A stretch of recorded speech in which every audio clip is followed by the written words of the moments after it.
مصطفیٰ کی رضا کے بغیر کعبہ کعبہ ہی نہیں بنتا۔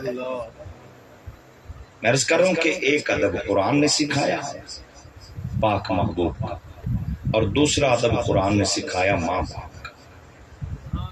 فرمایا ماں باپ سے گفتگو کرنی ہے تو بولنے کا سلیقہ کیا ہونا چاہیے؟ لا تقل لہما اف ولا تنہرہما، اف بھی نہیں کہنا۔ نوجوان نسل گیمہ تے بھی بیٹھی ہوگی نا کہ امی ابو کہہ دینا جا پتر فلانی شے بازاروں لے آ، تے انہاں تے ایک واری قیامت ٹوٹ پیندی کہ ہن تاں گیم وچے چھڈ کے مینوں جانا پینا۔ او خدا کے بندو، یہ چیزیں اس کام کے لیے نہیں تھیں جس کام میں ہم پڑھ گئے۔ یہ فضولیات ہیں، انہیں بوقت ضرورت استعمال کرو، انہیں اتنا استعمال نہ کرو کہ زندگی کا مقصد ہی بھول جاؤ۔ ہمارے ماں باپ کی طبیعتیں کچھ اس طرح کی بن گئی نہ کہ میرا پتر 10ویں چ نمبر چنگے لوے نواں موٹر سائیکل لے کے دیا گا، نواں موبائل جڑا آ کے پتر لے کے دیا۔ کدے یہ بھی آکھے کہ 5 نمازاں 30 دن پورے پڑھ، 40 دن پورے پڑھ، جی وہ جی آکھیں گا تینوں موٹر سائیکل لے کے دیا۔ تو ماشاءاللہ خوراک وچ ہی چلے جاؤ، کیونکہ ہن گل اپنی طبیعت دے مطابق نہیں ہو رہی۔ ماں باپ جن چیزوں کے ذریعے اپنے بچوں کو لالچ دے کر دنیا کی جانب لگاتے ہو، وہ لالچ دے کر دین کی جانب کیوں نہیں لے کر آتے؟ وجہ صرف یہی ہے کہ نہ دین پڑھا، نہ دین کی اہمیت سمجھی، نہ دین کی ضرورت محسوس۔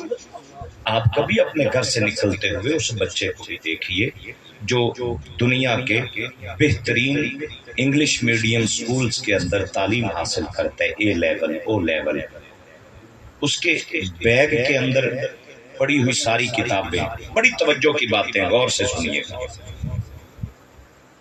کچھ اپنے کردار کی جانب بھی ہمیں، اپنی بہتری کی جانب بھی ہمیں سوچنا ہے۔ انگلش کی کتاب اس کے بیگ میں، سائنس کی کتاب بیگ میں، کمپیوٹر سائنس کی کتاب اس کے بیگ میں، میتھ ریاضی کتابیں بیگ میں، اور بیگ ہے پیٹھ کے پیچھے۔ وہ کنڈ دے مگر ہوندا ہے کہ نہیں بیگ ہے، جڑا ابا بازار وچ ٹرنا بھی اوکھا انہوں لگدا ہوئے تے مسیتے جانا بھی اوکھا لگدے، وہ بھی آندا پوترا پڑھ کے بڑا افسر بنسی سکولے تے چھڈیا ہوں۔ میں دنیا کی تعلیم کی مخالفت کی بات نہیں کر رہا، میں پیغام دے رہا ہوں کہ ہماری سوچ اور فکر میں ترجیح کیا ہے۔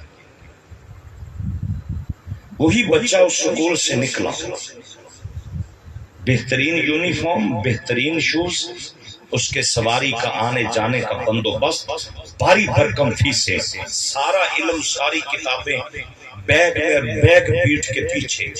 وہ گھر سے نکلتے ہوئے پیغام دے رہا تھا، ابو جی یہ جتنا علم ہے پیٹھ کے پیچھے ہے، یہ یہیں رہ جائے گا، جتنا مرضی خرچہ کر ایتھے ہی رہ جائے گا، یہ اگے کام نہیں آنا۔ اسی گھر کے اندر چند لمحے پیچھے چلے جائیں تو مائیں صبح صبح بچوں کو اٹھاتی تھی، باپ اٹھاتا تھا، جا بیٹا میاں اور کو قرآن پڑھ کے۔ گھر میں رشتہ آتا بیٹیوں کا تو خوشی سے بتایا جاتا الحمدللہ میری بیٹی قرآن پڑھی ہوئی ہے۔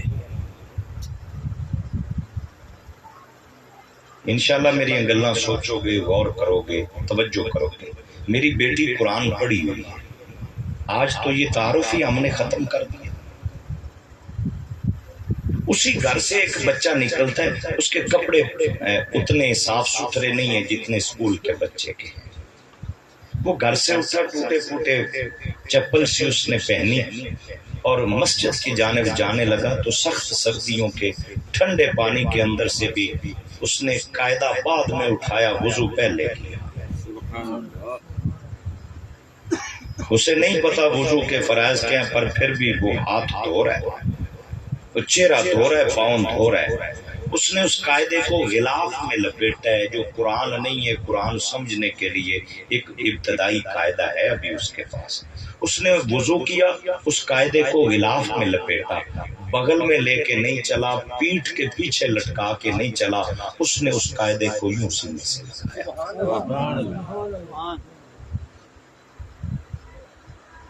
اس کو ٹھوکر لگ جائے, گرنے لگے تو اس کی کوشش ہوگی, چوٹ لگتی ہے تو لگ جائے پر یہ قاعدہ زمین پہ نہ گرے. اگر گر جائے تو روتا ہوا گھر آتا ہے, اماں کوئی چیز صدقہ کر, آج میرے ہاتھوں سے قاعدہ گر گیا, سپارہ گر گیا. بچہ یہ بھی گھر سے نکل رہا ہے تعلیم حاصل کرنے کے لیے, بچہ وہ بھی گھر سے نکلا تعلیم حاصل کرنے کے لیے. دونوں کا گھر سے نکلنے کا انداز ہمیں پیغام دیتا ہے کہ وہ علم جو پیٹھ کے پیچھے ہے ابا جی وہ دنیا میں رہ جائے گا, وہ جسے سینے سے لگا کے چل رہا وہ قبر میں بھی کام آئے گا, حشر میں بھی کام آئے گا. خدا کے لیے اپنے بچوں کی تربیت کے اندر دین کی تربیت کم از کم اتنی تو لازمی انہیں دے کر جاؤ کہ جب تمہاری آنکھ بند ہو تو تیرا بیٹا تیرے لیے دعا کرنے کے قابل تو ہونا. یہ بھی کوئی زندگی ہے کہ ساری عمر گزر جاتی ہے. ہم تو مرنے والوں سے بے وفائی کر رہے ہیں, ہمیں تو جنازے کی دعائیں نہیں آتی, یوں ہی ہاتھ باندھ کے پیچھے کھڑے ہو جاتے ہیں. مرنے والے سے بھی بے وفائی اور دھوکہ. ماں باپ اللہ کی اتنی بڑی نعمت ہے, وہ دعا کر دیں تو اللہ رد نہیں کرتا. ان کے چہرے پہ نظر پڑ جائے تو حج مقبول کا ثواب. اور باپ کام کاج کر کے تھک ہار کے پلٹ کے گھر آئے, چاہے وہ دیہڑی دار ہی کیوں نہ ہو, اس کے پاؤں پہ مٹی کیوں نہ جمی ہو, اولاد کو حکم ہے کہ نوجوان اٹھ اور اپنے والد کے قدموں میں بیٹھ. وہ تھکا ہارا کام کاج کر کے اس کے پاؤں دبا. خدمت کرتے کرتے تیرے لبوں پہ کوئی ایسی بات آ جائے جس سے باپ کے چہرے پر مسکراہٹ آ جائے, وہیں بیٹھے بٹھائے تمہیں مقبول عمرہ کرنے کا ثواب عطا فرما دیا جائے. ہم ماں باپ کی قدر ہی نہیں کر سکے. میرا باپ میرا مرشد ہے, میں اپنے پیر کے ہاتھ چومنا اگر فخر محسوس کرتا ہوں تو میرے لیے سب سے بڑا فخر یہ ہے میں اپنے باپ کے ہاتھ چوموں. میں اگر اپنے مرشد کے پاؤں چومنا اور دھونا اعزاز سمجھتا ہوں تو میرے لیے پہلا حق یہ ہے کہ میں اپنے باپ کے پاؤں دھوؤں, باپ کے پاؤں چوموں. اس کی زبان سے نکلنے والی دعا زبان سے بعد میں نکلتی ہے, قبولیت کی مہر میرے نبی نے پہلے لگائی. ہم نے ماں باپ کو وہ اہمیت ہی نہیں دی. میرے پاک نبی صلی اللہ علیہ وآلہ وسلم کے پیارے غلاموں, اپنے ماں باپ کے قدر شناس بنو, ان کے مقام اور مرتبے کو سمجھو. جس گھر میں جوان بیٹے سے بات کرتے ہوئے باپ جھجک محسوس کرے, ماں ڈر جائے, باپ ڈر جائے کہ ان ساٹے چڈا ہو گیا گل کیتی کدھر لڑ نہ پوے, اس گھر میں اللہ کی رحمت کبھی نہیں. جہاں باپ ڈرا ہوا اور سہما ہوا کسی کونے میں پڑا, جہاں ماں ڈری ہوئی سہمی ہوئی چپ چاپ کر کے سب دیکھتی رہے اور کہہ کچھ نہ سکے, وہاں اللہ کی رحمتیں نہیں آتی. اللہ کی رحمتیں وہیں پر آتی ہیں جہاں ماں باپ کو یہ حق حاصل ہو کہ اولاد کی غلطی دیکھ کر انہیں تنبیہ کر سکے, سمجھا سکے, اور اولاد سمجھتے ہوئے ماں باپ کے آگے اکڑے نہ, ہاتھ باندھ کے کہے جی اللہ حضور جو آپ کا حکم میری سراغ ہو. مہربانی کیجیے. میں انہی الفاظ کے ساتھ اختتام کی جانب بڑھتا ہوں کہ اپنی زندگیوں کو اتنا حسین بنائیے.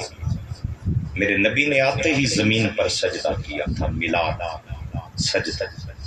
ہمیں پیغام دیا میری امت سجدے سے غافل نہ ہو جا, میں تمہارا نبی ہوں, میں نے آتے ہی سجدہ کیا ہے زمین پر. اور اس سجدے کی برکت یہ ہے کہ کائنات کی ساری زمین کو سجدے کے قابل بنا دیا. پہلے عبادت کے لیے عبادت گاہیں خاص ہوتی, کہیں جانا ہوتا تو عبادت گاہ کی مٹی اٹھا کر لے جاتا. جہاں نماز کا وقت آتا مٹی بچھاتے سجدہ کرتے پھر اکٹھے پھر آگے.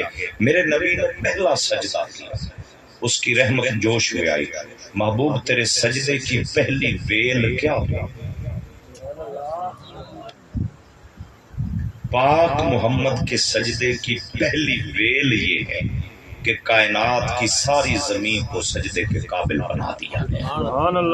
دنیا کے جس کونے پر بھی کوئی شخص ہوگا، جہاں پر بھی ہوگا، جہاں پر بھی کوئی مسجد ہے، کبھی اس مٹی سے پوچھ کہ تو اللہ کا گھر بنی ہے، یہ بتا تجھے سجدے کے قابل بنایا کس نے ہے؟ ذرہ ذرہ بول کے کہے گا کہ سجدے کے قابل مجھے آمنہ کے لال نے بنایا ہے. اگر حضور کے وجود کی برکتیں نکال دی جائیں تو سجدے کے لیے جگہ ہی نہیں. یہ برکتیں ہیں میرے حضور کے وجود کی. سجدہ اللہ کو، سلام آمنہ کے لال کو، جس کے آنے سے کائنات کی ساری زمین مسجد بنا. دعا ہے مالک کائنات سمجھنے کی اور عمل کی توفیق عطا فرمائے. وما علینا الا البلاغ.